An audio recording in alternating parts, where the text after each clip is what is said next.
بعض لوگوں کے بڑے بھائی چھوٹے بھائی کو بہت ستاتے ہیں. بعضوں کے ابا کا مزاج بھی گرم ہوتا ہے اور بعضوں کے استاد کا مزاج گرم ہوتا ہے, بعض شوہروں کا مزاج گرم ہوتا ہے, بعضوں کی بیویوں کا مزاج گرم ہوتا ہے.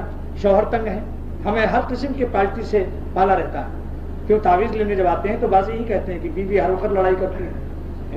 لہٰذا ایک وظیفہ اور سن لیں, مخلوق کا دل نرم اور مہربان ہو جائے گا انشاءاللہ. یا سبوح یا قدوس یا غفور یا ودود, 4 نام. یا سبوح ہو یا قدوس ہو یا غفور ہو یا ودود ہو.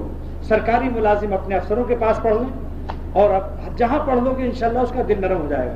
یہاں تک کہ حج کے زمانے میں چیک پوسٹ جو آتا ہے, شرطی پولیس جو دیکھتی ہے سعودیہ پوسٹ پورٹ وغیرہ, حضرت ہم لوگوں سے وہاں بھی پڑھواتے ہیں کہ پڑھ لو اس کو تاکہ آسانی سے کام ہو جائے. یا سبوح یا قدوس یا غفور یا ودود.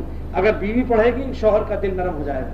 7 مرتبہ پڑھ لے ہر نماز کے بعد 7 مرتبہ پڑھ لے کہ اللہ اس کی برکت سے میرے شوہر کو خوش کر دے, مہربان کر دے.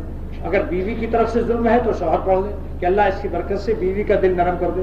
قرضہ کہیں ہے, دے نہیں رہا ہے, مال اٹھا لیا, تاجر ہے بیچارہ, پیسہ نہیں دیتا ہے, اس کو پڑھو. یا سبوح یا قدوس یا غفور یا ودود 7 مرتبہ ہر نماز کے بعد. اور یا ناصر ہو یا عزیز ہو پڑھو کثرت سے, تو انشاءاللہ اس کا دل نرم ہوگا. ابھی بنگلہ دیش میں ایک دوست نے بتایا, میں نے اس کو بتایا تھا نومبر میں 6 لاکھ روپیہ پھنسا ہوا تھا اس کا. تو اس نے کہا جب میں نے یا ناصر یا عزیزو پڑھا, چند دن میں وہ آیا دوڑا ہوا, میرا پیر پکڑ کے رونا شروع کر دیا اور 6 لاکھ ادا کر دیا. میں نے کہا کیوں؟ کہنے کا دل بہت بے چین ہو گیا, کیا وظیفہ پڑھا تم نے. تو اللہ تعالیٰ بھائی دیکھو ہمارا بندوں کا کام, چھوٹا بچے کو مارو تو کہتے ابو سے کہہ دوں گا.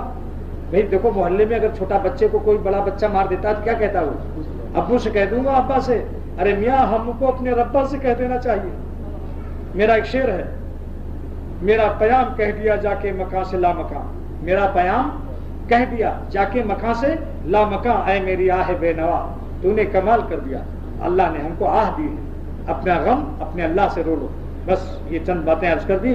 عجب ہے پورنوار خیر المدارس خدا کا